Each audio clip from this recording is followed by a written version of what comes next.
You can't see it, but right behind me in this water is Christina Murphy's car. I believe it's a Nissan Pathfinder. Just yesterday, Adventures with Purpose, AWP, was out here on this scene and dove down and found her car, verified. It is her license plate on the back of that vehicle.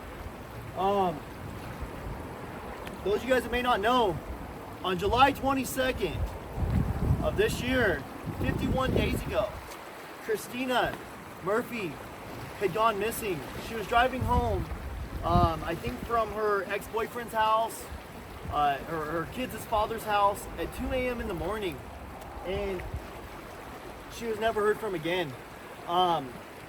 Later that day, her friends and family had tried to reach her and had no luck. Her phone was off, but they were able to ping the last location on her cell phone to just right over here in this area.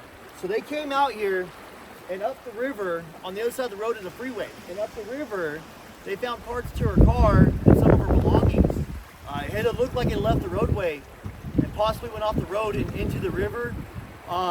It is unknown how, what, why. All it is known is when. Around 2 a.m., July 22nd, road exited the roadway, her car exited the roadway, and she was never heard from again. Kern County Sheriff's Department came out here, search and rescue. You know what? I have a lot of respect for the search and rescue team. I have a lot of respect for our police department. They came out here, they deployed helicopters, deployed search and rescue personnel, and they had tried to locate that car. And upriver, there's a rock. Right now, it's poking out of the water. There's a huge piece of rock sticking out of the water, and I think they thought that was a car at first, but then when water levels lowered, they determined that was not the vehicle. That is hearsay. I do not have any reports stating that. That is just hearsay.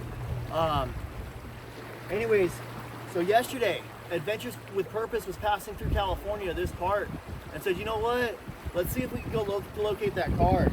So they deployed a drone, and I'll show you guys my drone footage. I also threw my drone up. It's gonna be somewhere in the video.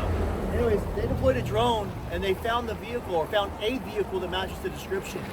So then they came over and they hiked down to right here. It's a short hiking trail, not very long. Not really a trail, but it's at the edge of the river. And they sent a diver in. This water is pretty swift. The Kern River is one of the most dangerous rivers in the country. But this professional diver was able to make his way to that vehicle.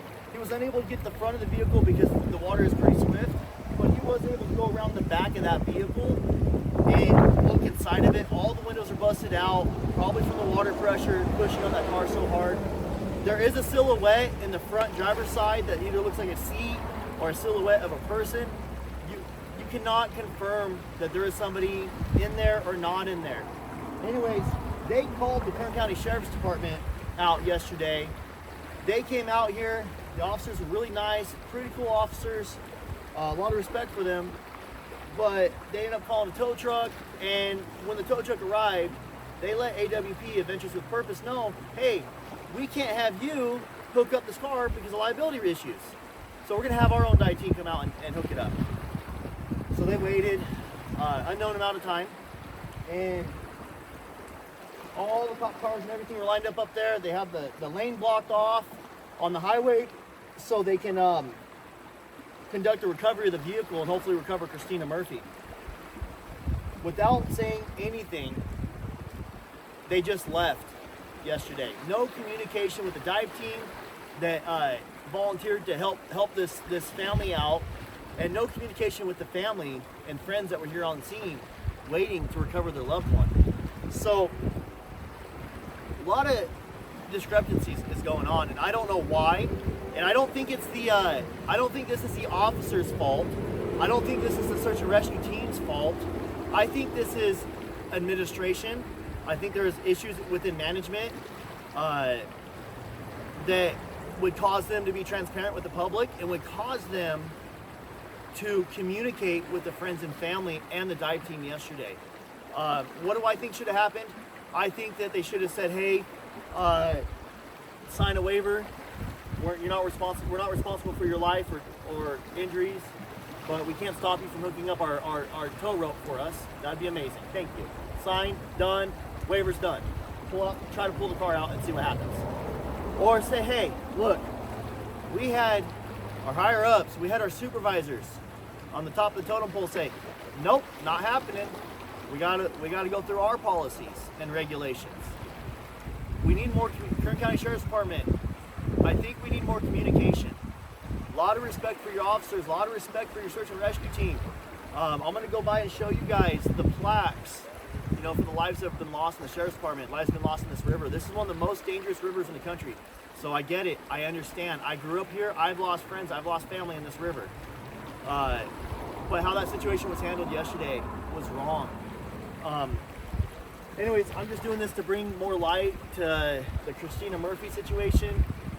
She's been in this, allegedly, possibly in this river for 51 days now. In my opinion, I think the time is, the clock is ticking. She needs to get out. Every second that she's possibly in there is another second that goes by that the coroner can't determine the cause of death. This needs to be ruled whether it's an accident, whether it's a homicide. Is there foul play? We don't know. You got to pull it out. Was this car ran off the road? Was this road rage? Nobody knows. And I'm not saying any of that's true. But these are just random questions that people are asking. These are random questions that are going into my messages that people are sending me. I'm hearing all kinds of conspiracy stuff. Put the ideas, put the thoughts, put the questions to rest. And let's get her out of this river and let her family have some closure, guys. That's why I'm making this video. Right now, this river is at 823 cubic feet a second.